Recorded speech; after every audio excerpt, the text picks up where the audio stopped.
that is testing us and laying adversity on us. Okay.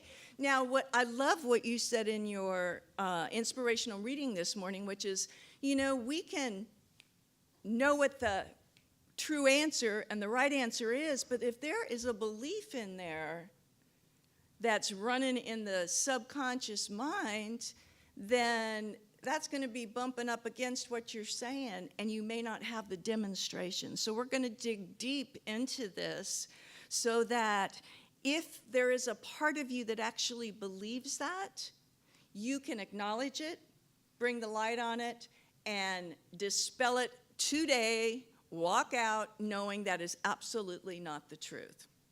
So here's what I do believe. And you all spoke it this morning in our declaration of principle, which is that God is the eternal goodness, the eternal loving kindness, and the eternal givingness of life to all.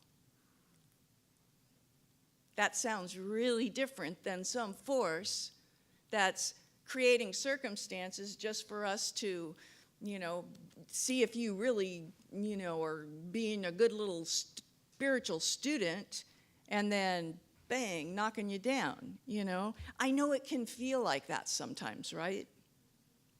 Sometimes it can seem like life is doing that.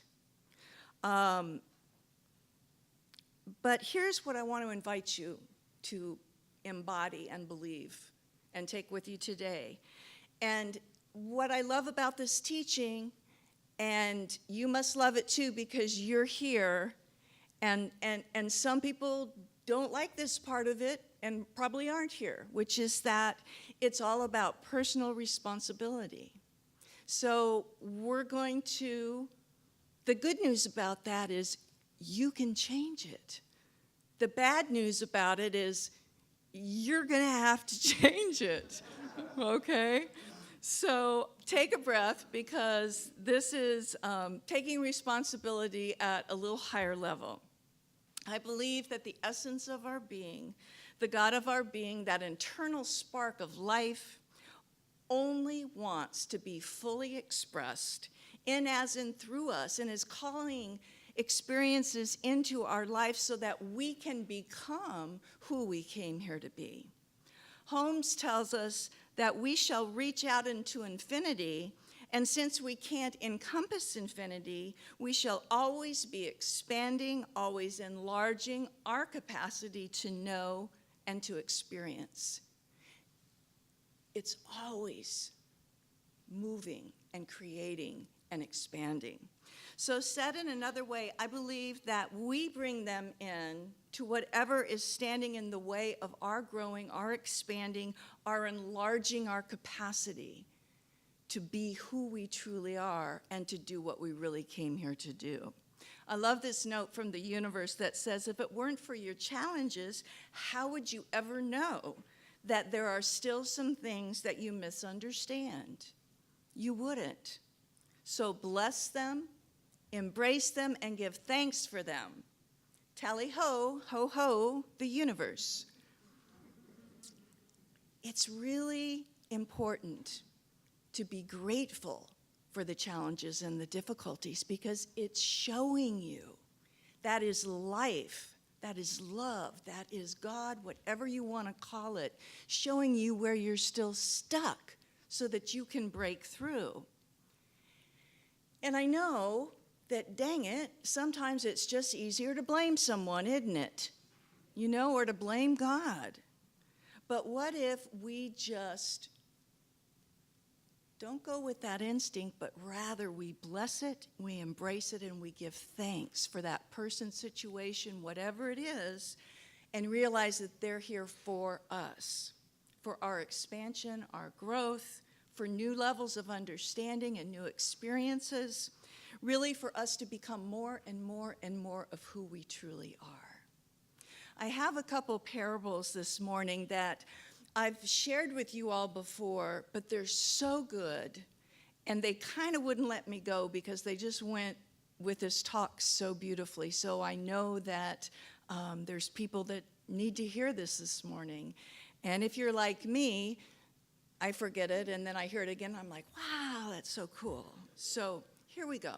There was a young woman, and she was really struggling. She was having a very difficult time with life, and she just really wasn't sure if she was going to make it and if she could carry on. And so she went to her dad to get some comfort from him and some guidance. And so he was a chef, and so he took her into the kitchen, and he put 3 pots on the stove, and he turned the heat up on all of them, and they sat down and waited for all 3 of the pots to come to a boil.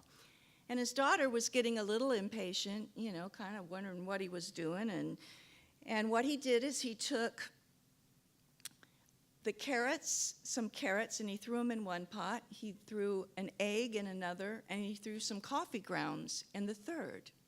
And they sat there for 20 minutes while it boiled.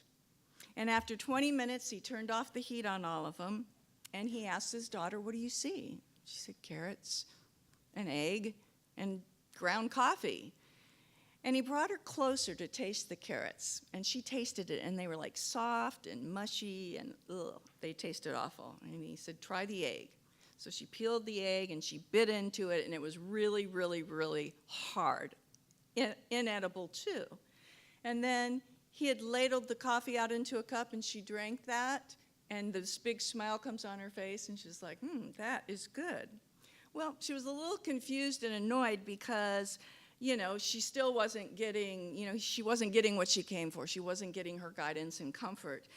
And so he explained that the carrots, the egg, and the coffee were all faced with the same adversity for the same period of time, and yet each of them reacted differently. And so he said, the carrot went in strong and tough, and with that adversity, it became soft and weak and mushy. And the egg, which began soft and fragile, became hard and inedible. And then the ground beans, he said, they were unique because what they did is they stayed true to what they were through this adversity and changed the world around them.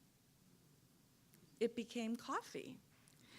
And so he said, when adversity knocks at your door, how do you react? Are you like the carrot that seems strong and tough, but with adversity you become weak and mushy and you lose strength? Or are you like the egg that's like fragile and soft to begin with, and then you become hardened, your shell outside, but inside, not good? Or are you like the coffee grounds that don't change, that stay true to what they are, that in the face of real adversity, they change the world? And then he said, "My darling daughter, the best comfort and advice that I can give you is for you to be like the coffee bean. When things are at their worst, remember who you are, stay true to your authentic nature, and you will change the world around you." So what I will add to that is that the more you become who you were meant to be, the more fulfillment that you will have, and the more you'll be a blessing to all of those around you. We aren't here in life just to get ahead, to have success, to have a bigger house, to have a bigger car. We're here to grow. We're here to learn, and life guarantees us that we will grow and evolve and awaken to our higher purpose in being here. So accepting that this is true, I want to just leave you with 4 quick ideas so that you can begin to embrace life lessons in a completely new and different way. And that is, first, that we can escape our growth experiences. Have you noticed? There was a story about Ptolemy, the king of Alexandria, who once expressed his impatience at Euclid's elaborate explanation of geometry. And he said, "Isn't there a shorter way to geometry?" And Euclid said, "Sir, In the country, there's two kinds of roads. There's the hard road for the common people, and then there's the easy road for the royal family. But in geometry, all must go the same way. There is no royal way to learning. And see, this is our journey. This path in our human experience is what we signed up for. Second, these things are repeated until we get it. Our growth opportunities repeat themselves until we grow. Sometimes we'll hear a wake-up call, we'll pull the covers over our heads and slumber and dream a little bit longer. We may ignore, resist, rationalize, blame for a long period of time. That's okay. School, if you want to call it a school, is entirely self-paced. We can postpone, but the opportunities for growth are going to keep on coming until we change. So third, they get more challenging. If we don't get the easy ones, they get harder. Resistance to growing reaps more dramatic consequences over time, not to punish us, but to get our attention. It's like that, bam, that cosmic 2x4 that unfortunately so many of us have to come to that, before, oh God, okay. As New Thought minister David Owen Ritz once said, if we ignore them, they will go away, change clothes, get their friends, and come back. It feels like that. So fourth, they may seem daunting, but we can grow. We can. You can. All you got to do is look at your life to see that that's true. And just as they were learning the rules of mathematics for Ptolemy, the king of Alexandria, that life's challenges may seem daunting and overwhelming, we can grow, we can learn, and we can release from it, from our lives, from our consciousness, whatever no longer serves us. And at any moment, we have the ability to make another choice, to take that responsibility, to be who we came here to be, who we're meant to be. And we will then have the freedom to allow Spirit to live as us. And amazing things happen when we surrender to that. We can take comfort in these words by Ernest Holmes. He says that even in our troubles, we are not cast down, and though we appear to be deserted, we're not destroyed. All of our experiences are working to the end that we gain expansion, growth, and new levels of understanding so that we can return to the Father's house as free souls. And that doesn't mean in the by and by some other time. What that means is you keep coming home to yourself, to who your true nature is, that spark of the divine in you, and you live as that. The purpose of every growth opportunity is to heal the belief in separation. I and the Father are one. That divine spark that is in you, that is who and what you truly are. And I think it's Rumi that said, or no, maybe it was Ram Dass that said, we're all just walking each other home. We're just coming back to the Father's house, to who and what we truly are. And it is as closer than our next breath. It's right here. It's who we really are.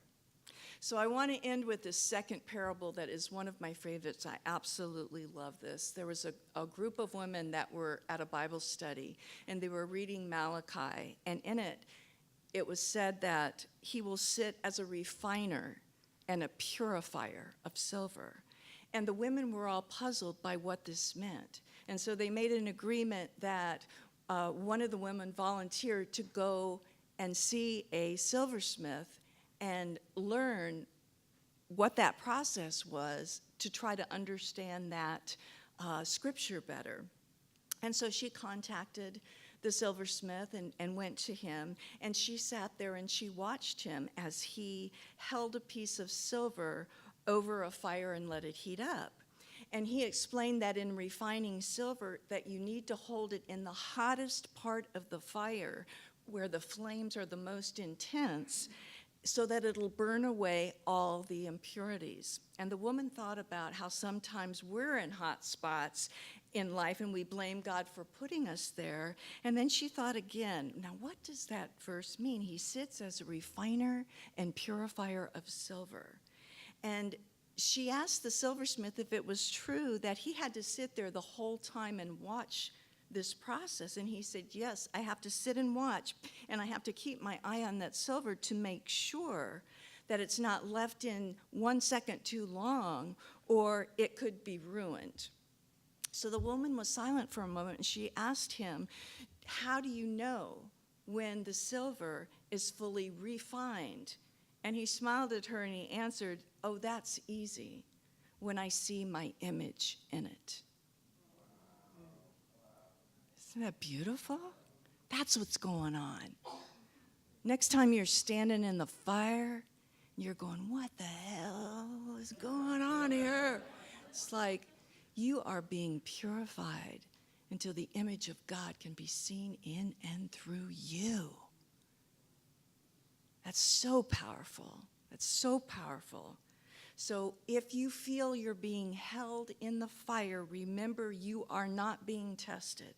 You have called it in for one reason and one reason only, so that the image of God can be more fully seen as you. And so it is.